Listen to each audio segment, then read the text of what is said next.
చదరంగ పరిచయంలో రెండవ విభాగం చదరంగం బోర్డులోని బలాబలాలు, వాటి పరిచయం.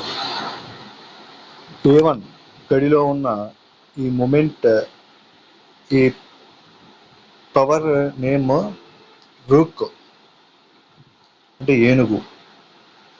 P1 పొజిషన్లో ఉన్న ఈ పవర్ నేమ్ నైట్ అంటే అశ్వబలం.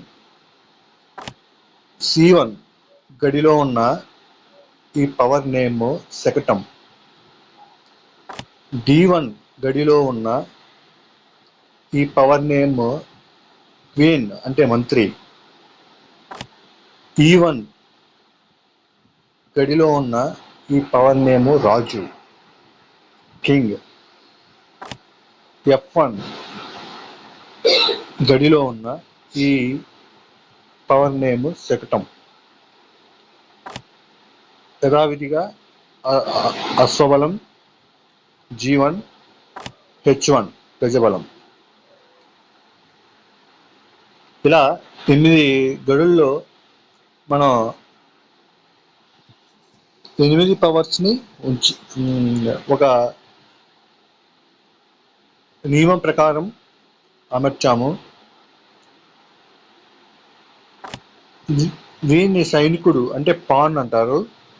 ఇలా 8 బొట్టుల్ని పవర్స్ ముందు పేర్చామండి.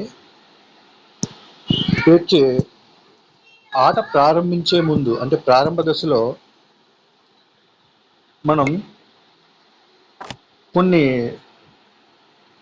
రూల్స్ అంటే నియమాలు తెలుసుకోవాలి.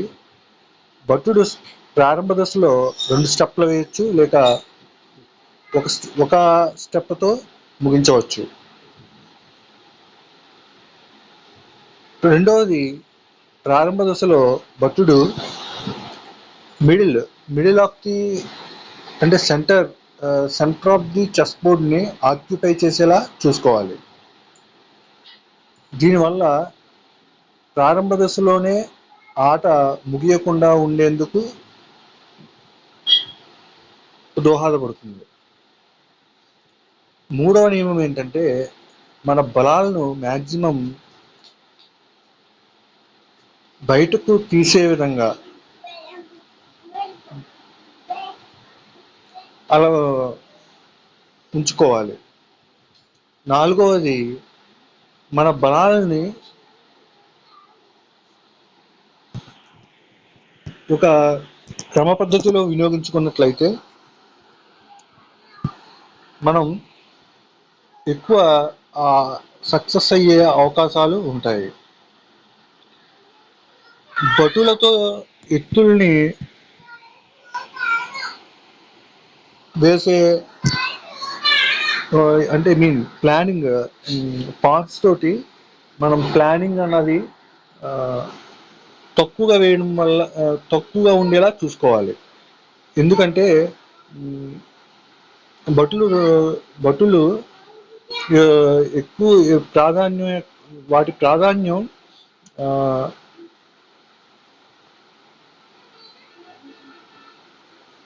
మేజర్గా ఉంటుంది. కాబట్టి భటులు మూమెంట్ డిఫెన్స్ ఎదుటి ప్రత్యర్థి యొక్క ఆట తీరును బట్టి మన యొక్క మూమెంట్ డిపెండ్ అవుతుంది. అతను ఎత్తుగడలను మనపై విసిరినప్పుడు డిఫెన్స్ చేసినా లేక అటాకింగ్ చేసినా అంటే అతను తన ప్లానింగ్స్తో మనల్ని చిత్తు చేసే విధంగా ప్లాన్ చేసే ఉన్నప్పుడు మనం దానిని పసిగట్టి డిఫెన్స్ చేసుకునేలా ఉండాలి. అది ప్రారంభ దశ నుంచి మనం ఒక క్రమ పద్ధతిలో ఆలోచించినట్లయితే ఆట మధ్య దశకి వెళ్ళేసరికి మరియు చివరి దశకి అంటే మన బలాలని చివరి దశ వరకు తీసుకెళ్ళడం మూలంగా సక్సెస్ అయ్యే అవకాశాలు అంటే విజయం చేకూరే అవకాశాలు మనకి ఎక్కువగా ఉంటాయి.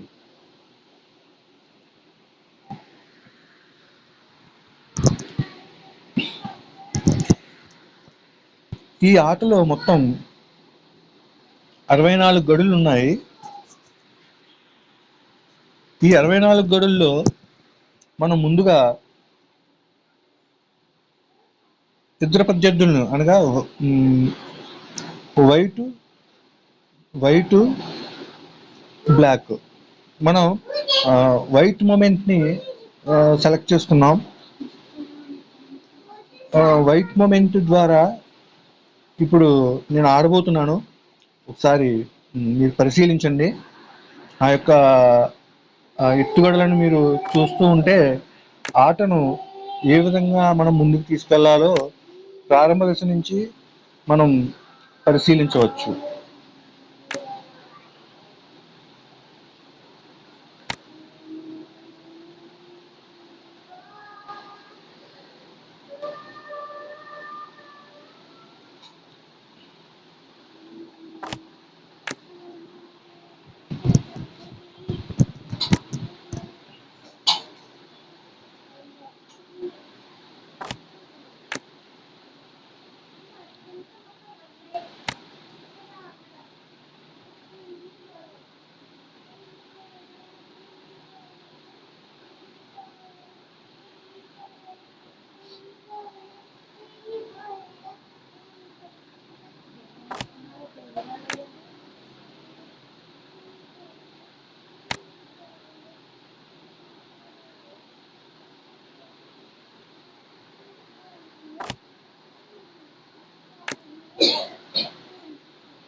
ఈ విధంగా మనం బతుల్ని ఆడుతున్నాం.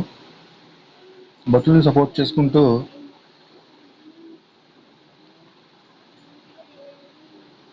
చూడండి, మనకున్న ఛాన్సెస్ హార్స్ ఎల్ షేప్ లో మూవ్ అవుతుంది. ఈ విధంగా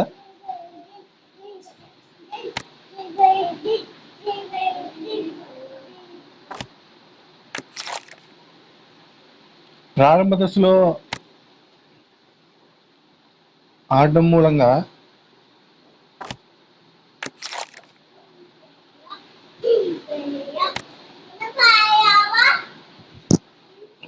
క్రమ పద్ధతిలో మనం ఆటను ముగించడానికి ఒక ప్లానింగ్ చేస్తున్నాం.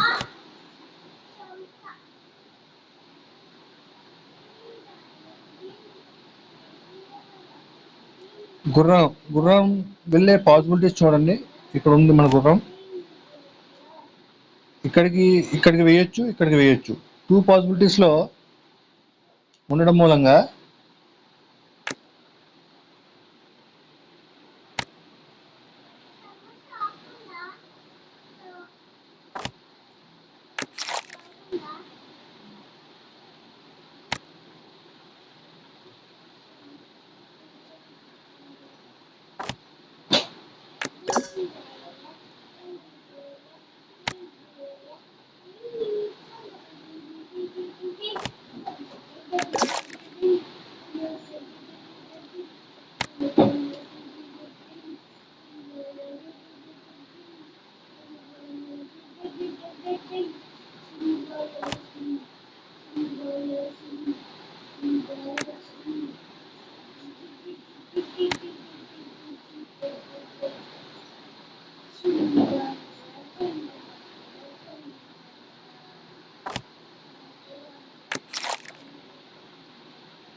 చూడండి.